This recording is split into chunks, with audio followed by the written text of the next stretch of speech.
सरपंचों को और जो हमारे सभी संगठन के जो नेता हैं मिनी सरकार के, मैं मदीना कोटसान से सरपंच अनीशा सभी को नमस्कार करती हूँ और आप सबको आभार व्यक्त करती हूँ जो आप ज़्यादा से ज़्यादा तादाद में यहाँ इकट्ठे हुए हैं अपना संगठन और प्रदर्शन दिखाने के लिए सरकार को। हमारी जो ये सरकार है सरपंचों की, ये मिनी सरकार बोली जाती है, छोटी सरकार। तो सरकार को ये पता होना चाहिए कि हमारा जो ये देश है गांवों का देश है, इसमें मैक्सिमम जो जनता है गांवों में रहती है और गांवों का विकास जब तक नहीं होगा, हमारे देश का विकास नहीं होगा और गांवों का विकास की जो पीड़ा है वो सरपंचों के कंधे पे आता है। और सरपंचों के कामों में जो सरकार जो बाधा डाल रही है और रोड़े अटका रही है, इसके खिलाफ हम प्रदर्शन कर रहे हैं और जब तक हमारी मांगे पूरी नहीं की जाएंगी हम लोग पीछे नहीं हटेंगे। और ये ई टेंडरिंग या जो ठेकेदारी प्रथा है, इसके अलावा ये जो राइट टू रिकॉल गवर्नमेंट सरपंचों के ऊपर लगा रही है, मैं ये कहना चाहूँगी हमारी सरकार को और हमारे संगठन के सभी नेताओं को, हमें इसका डटकर जो मुकाबला करना है। फर्स्ट जो MLAs और MPs हैं इनके ऊपर जो राइट टू रिकॉल है, फर्स्ट अप्लाई फॉर देम, सबसे पहले इनके ऊपर अप्लाई किया जाएगा राइट टू रिकॉल भी। और सभी इस तरीके के जो रूल रेगुलेशन है ये जो मिनी सरकार पे लगा रहे हैं, जिनके हाथ में पावर भी बहुत कम है, जिनके हाथ में पावर है हमारे जो MLA हैं MPs हैं, तो सबसे पहले रूल रेगुलेशन, ये हम प्रजातंत्र में रह रहे हैं, हमें गवर्नमेंट को बताना है कि हम प्रजातंत्र में रह रहे हैं। ये तंत्र जो ये राज्य चला रहे हैं, ये राज्य आम आदमी ने, हमारे गाँव की जो जनता है उन लोगों ने उनके हाथ में दिया है।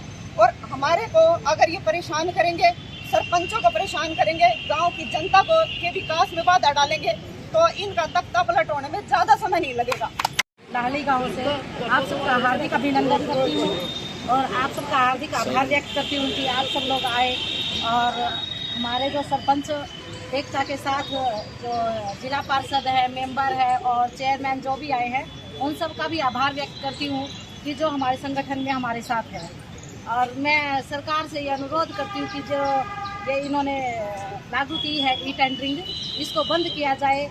राइट टू जो रिकॉल है इसको MP MLA इन पर भी लागू किया जाएगा, तो हम भी सरपंच इसके साथ हैं। अगर राइट टू रिकॉल अगर MLA MP पे है तो सरपंच इसके साथ ही रहेंगे, पीछे नहीं हटेंगे। लेकिन पहले ये MLA MP पर लागू की जाए। और जो सरपंचों को मानदेय 3000 रुपये दिया जा रहा है, उसमें 3000 रुपये में बताओ हम चाय पानी पिलाते रहे सबको। तो जो ये है कि कम से कम जो हमारी ये है मनरेगा है, ये भी पूरा दिन काम करते हैं, जब इनको 300 रुपया दिया जा रहा है, तो कम से कम जो हमारा ग्रामीण है जो मजदूर जो है इसकी तो कम से कम 600 रुपये बढ़ा दी जाए। ठीक है, हम और मेरा यही है कि जो ग्रामीण प्रदेश है सरपंच ही इसको ऊपर उठाता है। और आज जो पढ़ी लिखी जो सरपंच अब आए हैं, हम लोग अधिकतर जो 80% है युवा सरपंच ही हैं और सभी पढ़े लिखे हैं। आज हमारे हाथों में जो बागडोर आई थी, अब हमारे हाथ बांध के रख दी गई है। तो मेरा यही है अनुरोध कि जो है जितने भी हमारे सरपंच हैं हम सब एक साथ हैं और जब तक सरकार हमारी बात नहीं मानेगी हम जम के उनके विरोध में ऐसे ही बैठे रहेंगे, चाहे दिन हो, चाहे रात हो, चाहे कैसी परिस्थितियाँ हो, चाहे गर्मी हो, धूप हो, छाव हो। धन्यवाद। मैं खरखड़ा से Savita, sarpanch, wife of Vijay Raj, e tendering का पूरा विरोध करती हूँ और आप सभी साथियों, सरपंच साथियों का समर्थ धन्यवाद करती हूँ कि आज आप सब इकट्ठा हुए। और जिस मकसद के साथ आज हम इकट्ठा हुए, जब तक सरकार हमारी मांगों को पूरा नहीं करती तब तक हम सरकार का पुरजोर से विरोध करते रहेंगे और अपनी मांगे मनवा कर रहेंगे। धन्यवाद। सरपंच सुनीता देवी, मैं सभी पंच, सरपंच, ब्लॉक समिति के मेंबर और जिला पार्षद को तहे दिल से धन्यवाद देती हूँ जो सरपंचों के साथ इकट्ठे हुए हैं और वो सरपंच के बीड़े को इतना आराम का और इतना सस्ता सौदा ना समझे। ये भी अपनी पंचायत गांव के हैं, इसका कोई चक्कर नहीं कि ई टेंडरिंग क्या है। ई टेंडरिंग कोई हमें ये बता दो कि ई टेंडरिंग से ये काम हमारा हल हुआ है। कोई गांव की पंचायत से ही पूछ लो, सरपंच छोड़ो। अगर कोई पंचायत कहती ना कि हम इससे खुश हैं तो हम इस बात को मानने के लिए तैयार हैं। आज देवेंद्र बबली है, उन ईंटों को पाड़ पाड़ कर स्त्रियां दिखा रहे हैं, जो स्त्रियां ने खुद चेप कर खुदे पाड़ दी। वो जब खुद इसमें थे सरपंची में, तब उन्होंने इस बात का विरोध क्यों नहीं किया जो आज इन सरपंचों के साथ किया जा रहा है। अगर उन्हें वो गलती दिख रही थी तो उस समय ही बोलते वो, आज हमने बोलने की जरूरत ही नहीं पड़ती। जिस पर खुद पे लागू है तो वो बात गलत है, और जब किसी और पे पड़ा है तो उसकी तरफ हम सहमत हैं। हम इस रिकॉल को वापस करना चाहते हैं। जिस तरह पब्लिक पंचायत मंत्री कहते हैं ना कि मैं तो ऐसा योग्य हूँ, ऐसा ईमानदार हूँ, अरे वो भी तो इन वोटों से ईमानदार बने होंगे। आज ग्राम की वोटा ने क्यों इतना बेईमान ठहराया जा रहा है? ये बेईमान नहीं है। सरपंच एकता एक इतनी मजबूत इकाई की पंचायत होती है जिसे वो सब कुछ कर सकते हैं, लेकिन नहीं, इन्होंने जीरो पर उतार कर कह दिया यही रहने योग्य हो तुम। महिला बना दी 50% सरपंच। तो यह सरकार लेडीज को आगे ले रही है। आगे क्यों ले रही है? सिर्फ किरकी मारने के लिए। अगर उनको अच्छी तरह सुविधा दो, उनको भी हर चीज की शक्ति दो, वो भी प्रदर्शन करके दिखाएं कि महिला शक्ति एकता जिंदाबाद। हम अपने सरपंचों का तहे दिल से धन्यवाद करते हैं जो एकता की तरफ इतने जुटे हुए हैं। ये अपनी जेब भरने के लिए नहीं, ये गांव का विकास करने के लिए अड़े हुए हैं। ऐसा कोई भूखा सरपंच नहीं है। और क्या कहते हैं ये सरपंच साहब ठीक हुए हैं, वो मंत्री साहब के सरपंच किले बेच बेच के बिके हैं, वो जब बने हैं।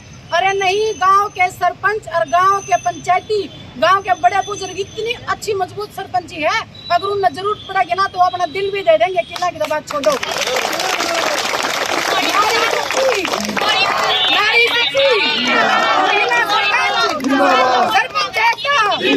सरपंच एकता, हमारी मांगे, हमारी मांगे। सर सरकार तो सुनना नहीं चाहती, सरकार चाहती नहीं कि काम हो, सरकार चाहती ही नहीं कि काम हो। आप देखिए 2 लाख रुपए की लिमिट है। 2 लाख रुपए में आप सड़क बनवा सकते हैं कि हम प्रपोजल तैयार करें, उसके बाद सरकारी दफ्तरों में धक्के खाते रहें। 2-2 लाख रुपए में आप 10 फुट की गली बना दोगे? कोई भी, मैं ये कहना चाहूँगी सरकार से, कोई भी वो अपना एक ऑफिसर भेजे या कोई ऐसा नाम जो उनका बंदा है जो उनको भेज के वो 2 लाख रुपए में कोई ऐसा काम करवा के खड़े होकर करवा के दिखाए। सरपंच को सिखा दे आके काम कि अभी 2 लाख रुपए में देखिए इतनी सड़क बन गई, 2 लाख रुपए में नाली बना दी हमने, कितने फुट की नाली बना दी, वे बना के दिखा दें। एक तो ये हो कि 2 लाख रुपए हमारे हाथ में दे रहे हैं, भाई हमने इंजीनियर भी देखना, ठीक है ना, ऊपर गवर्नमेंट का सारे काम है, प्रोसीजर वाइज हो रहा है काम। प्रोसीजर आप ये देखिए, हम तेल फूकते घूमते जाएं, उसके बाद वो प्रोसीजर पास होगा, फिर उसमें जहाँ 10 कट्टे सीमेंट के लगने होते हैं ना, वहाँ 2 कट्टे आते हैं। अच्छा, आप लोग कह रहे हैं कि आप काम नहीं करेंगे? नहीं, काम नहीं करेंगे जी। जो पब्लिक की, जो ग्रामीणों की उम्मीद थी, उस पर कैसे खरा उतरेंगे? ग्रामीणों की उम्मीद पर खरा उतरने के लिए तो हम बैठे हैं जी। आप एक बात बताइए, 2 लाख रुपए में आप कितनी बड़ी गली बना देंगे? 2 साल से सरकार नहीं थी, 2 साल से सरपंच नहीं थे, तो सरकार को अगर चाहती अगर डेवलप करवाना, इलेक्शन गवर्नमेंट ने नहीं करवाई, किसी कारणवश नहीं करवाए, गवर्नमेंट ने नहीं करवाए, तो उन्होंने, गवर्नमेंट के पास एम्प्लॉय थे ना, सेक्रेटरी था, इंजीनियर थे, जेई थे, सब थे, तो उन्होंने हर गांव के लिए कुछ ऐसे मेन बंदे क्यों नहीं छोड़े?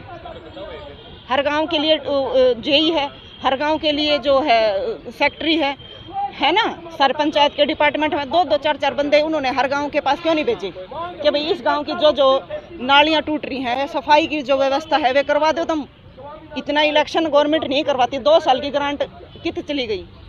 सरकार दो रहे है ना, वो बता तो रही नहीं है लिमिट। आप लगातार प्रोटेस्ट करेंगे जी, बैठे रहेंगे। गवर्नमेंट 2 साल की इलेक्शन नहीं हो रहे थे जब सरकार का सौदी थी, अगर जी 2 साल में गांव का क्या हाल हो लेगा। हमने नए साल पर मदीना कोरसान में जो हमारा पूरा मदीना की सफाई करवाई है, 150 ट्रेली मलबे की, गलियां की, नाली की, गार की लिकड़ी है, दौरे तक करवाई है। क्या मांगे हैं आपकी? मुख्य मांगे जी, ये तो जो ये ई टेंडरिंग का जो ठेकेदारी प्रथा या तो बंद हो, इसकी जो लिमिट है ये कम से कम 25 लाख रुपए करी जाए। दूसरा, ये जो राइट टू रिकॉल है, ये राइट टू रिकॉल में ये नहीं कहती कि भाई हम पढ़े लिखे हैं, राइट टू रिकॉल आप कर दो, लेकिन ये सरपंचों पे क्यों कर रहे हो आप? ये तो मिनी गवर्नमेंट है, 70% का जो पॉपुलेशन है वो इंडिया में रह रही है। तो आप एक बात देखिए, तो ये तो मिनी गवर्नमेंट सबसे छोटी सरकार है, इस तो ऊपर भी तो सरकार है, उसमें राइट टू रिकॉल का अधिकार किसने? प्रजातंत्र में रह रहे हैं ना। प्रजातंत्र का क्या मतलब होया? प्रजातंत्र का मतलब ये है कि भाई यह जो राजतंत्र वे चला रहे हैं, आम आदमी ने उनके हाथ में दे रखे, तो आम आदमी को खोज कर दूर करेगा। फिर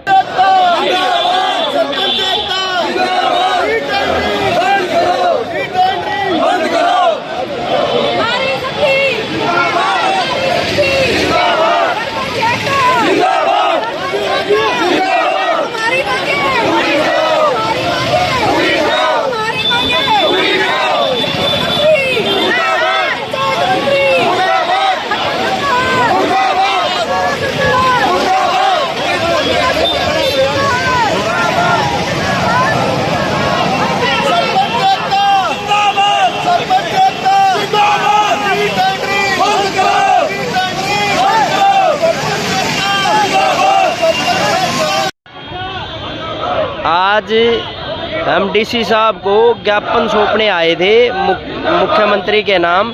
ई टेंडरिंग प्रणाली पूर्णतः बंद हो, राइट टू रिकॉल वापिस हो, संविधान के 73वें संशोधन में 11वीं सूची के 29 अधिकार पूर्ण रूप से हरियाणा पंचायत को दिए जाएं। मनरेगा की ऑनलाइन हाजिरी बंद की जाए। काफ़ी गाँव में नेटवर्क नहीं है, मोबाइल नेट। मनरेगा की दिहाड़ी 600 रुपये की जाए। सरपंचों का मानदेय 30,000 किया जाए। हम सरकार को 7 दिन का अल्टीमेट देते हैं, नहीं तो 1 तारीख को 1 मार्च को सभी सरपंच चंडीगढ़ को कूच करेंगे, सीएम आवास का घेराव करेंगे। ज्ञापन नहीं, अब तक देखो सरकार में इतनी हठधर्मिता है, अब तक देखो डीसी साहब नहीं आए हैं, यहाँ पुलिस ने गेट बंद कर रखा है और रोड जाम हो गया है, लेकिन कोई भी सरकार का कोई भी ऑफिसर हमारा ज्ञापन लेने नहीं आया है।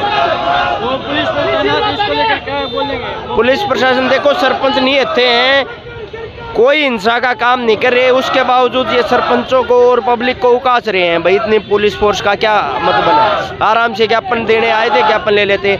और आज तो हमारे यहाँ ब्लॉक समिति के सभी सदस्य और जिला परिषद के सभी सदस्य, वाइस चेयरमैन अनिल ओडा और उन सब ने हमारे को समर्थन दिया और किसान यूनियन वालों ने भी समर्थन दिया है। तो ये 7 दिन का अल्टीमेट है, भाई हमारी मांग मानी जाए और नहीं तो 1 मार्च को चंडीगढ़ प्रस्थान करेंगे सभी कुछ। ज्ञापन देने आए थे तो ज्ञापन देके जाओगे? डीसी को ही देके जाएंगे ज्ञापन। ये अंदर तो नहीं कुछ नहीं दे रहे, तो कैसे लेके जाओगे आप? यहाँ बैठे हैं, आ जाएंगे घंटे में 2 घंटे में, कल आ जाएंगे। यहाँ बैठे रहेंगे जब तक ज्ञापन नहीं लेंगे, जब तक हम बैठे रहेंगे।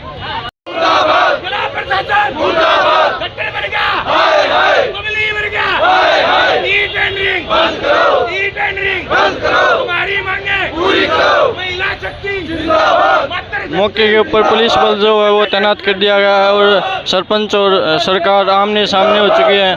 न ही सरपंच झुकने का नाम ले और न ही सरकार झुकने का नाम ले रही है। अब कहीं न कहीं इसको एक फैसले को जो है सरपंचों ने इसके लेकर जो बयान है वो ज़्यादा बढ़ा दिए हैं। अब सरपंच सख्त हो चुके हैं, कोई कार्रवाई नहीं, कोई डील नहीं है सरपंचों के मामले में और सरकार कहीं ना कहीं झुकना पड़ सकता है इसको लेकर।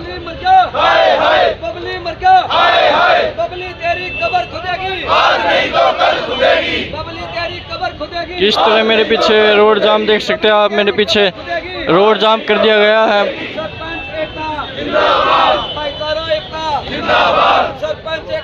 अनीशा नाम है जी मेरा, अनीशा गांधी, मदीना कोरसान से सरपंच जी। हम यहाँ ज्ञापन देने आए हैं जी, हमारी कुछ मांगे हैं। सरपंचों के जो संगठन है उनकी, यहाँ के जो एडमिनिस्ट्रेशन है डीसी साहब, उनकी ड्यूटी बनती थी कि भाई वो यहाँ पे खड़े हो। अगर वो चाहते कि भाई यहाँ पे जाम ना लगे, आम आदमी परेशान ना हो, तो उनकी ड्यूटी बनती थी एडमिनिस्ट्रेशन की, वो यहाँ के खड़े हुए। यहाँ आने की बजाय वो अपना निकल गए हैं और हमारे को ये कह रहे 2 मिनट में आ रहे, 2 मिनट में आधा घंटा। किस लिए आए आप यहाँ? हम ठेकेदारी प्रथा बंद ज्ञापन देने आए हैं। किसके बारे में? हमारी ठेकेदारी प्रथा, टेंडरिंग और जो ये राइट टू रिकॉल है, हमारी 10 मांगे हैं। इन 10 की 10 ये मनरेगा का जो है 600 रुपये का मानदेय होना चाहिए, 300 सवा 300 रुपये है। और बीपीएल कार्ड जो बीपीएल कार्ड है, सैलरी जो है जो सरपंच 3,000 है और 30,000 मानदेय बढ़ाना चाहिए 30,000, मेंबरा की 5,000 होनी चाहिए। तो कुछ हमारी मांगे हैं, उनको सुन नहीं रहे, सोल्यूशन तो ये चुप करेंगे। ये जो आज एडमिनिस्ट्रेशन के पद में बैठे हैं, ये जो हमारे जो सरपंचों के जो हमारे जो मंत्री हैं बबली जी हैं, वो उनका खुद आकर सरपंचा के द्वारा बैठ कर उनकी बात सुननी चाहिए, इसलिए मंत्री बना रखा है। हमारे राजतंत्र में रहने लग रहे हैं ना, राजतंत्र का क्या मतलब है? इन्होंने नहीं मेरा पटास दी। राजतंत्र का मतलब यह है आम आदमी तंत्र चलाओ। आपकी मांगे नहीं मानते तो क्या करेंगे? हम लोग बैठे रहेंगे। एक बात बताओ, 2 साल गवर्नमेंट नहीं थी, 2 साल में यह सरकार जब इतना फेयर डिस्ट्रीब्यूशन कर रही है, तो 2 साल की ग्रांट खाए बैठी, इसने 2 साल ना वो काम करवाए। तो इनका ये दायित्व नहीं है, इनका हक नहीं है कि ये यहाँ पे दंदौड़ गेट को बंद कर दे। तो ये बताइए राठी साहब, जिस तरह से जो बयान आया पंचायत मंत्री का हरियाणा की पाप की पावर, जो सरपंचों की पावर वो पंचों को दे दी जाएगी, इसको कैसे देखते हैं कि भाईचारा? कोई बात नहीं, गाँव में भाईचारा ऐसा जी उनके बयान सुबह आते हैं, शाम को बदले हो जाते हैं।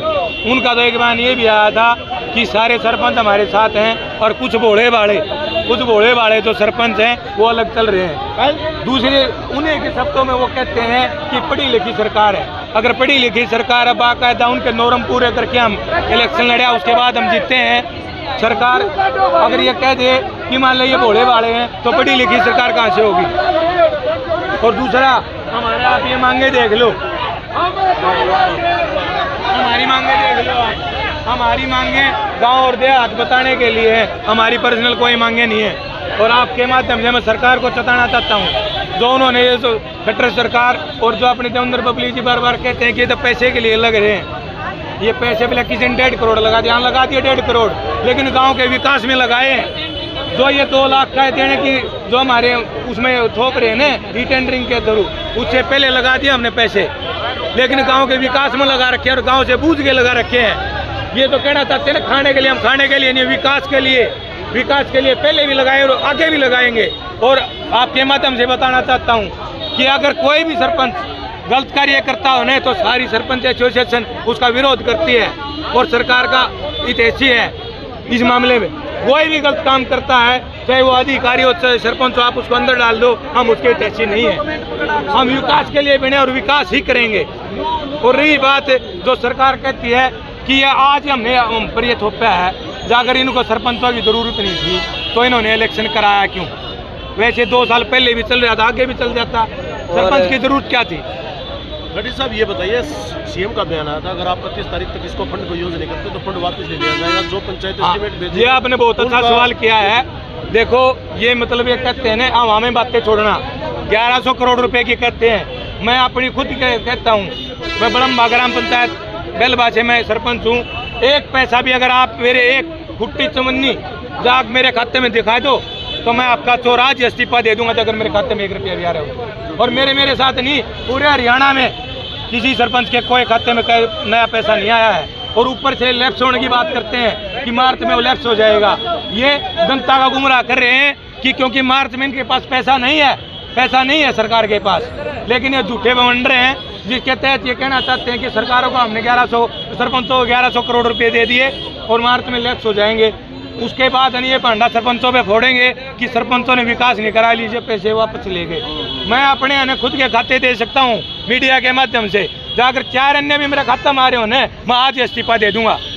ठीक है। आप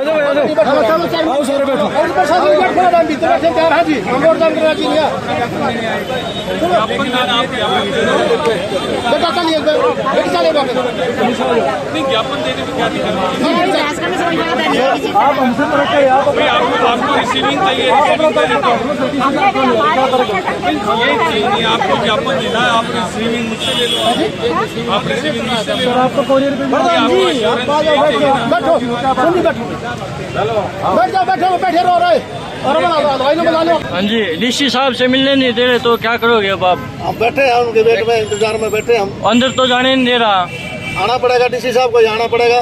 वो मना करके, मना करने से काम नहीं चलेगा। हम यहीं बैठे हैं, मौके पे यहीं रहेंगे, हम नहीं जाएंगे। कितने दिनों तक यहाँ बैठे रहेंगे अगर डीसी साहब नहीं मिलेंगे? वो ज्ञापन देने के लिए तैयार है, वो यहाँ पे खड़े हैं। क्या उनको अपना ज्ञापन संगठन का ये है कि डीसी साहब को ज्ञापन देंगे बस। नहीं था, बट इनका ज्ञापन देने का था क्योंकि काफी लोग थे तो इससे ऐसा लग रहा है कि शायद जाम लगा होगा। पर क्योंकि काफी लोग की संख्या 100-150 के आसपास है इनकी संख्या, तो इससे जरूर बाधा जरूर आई।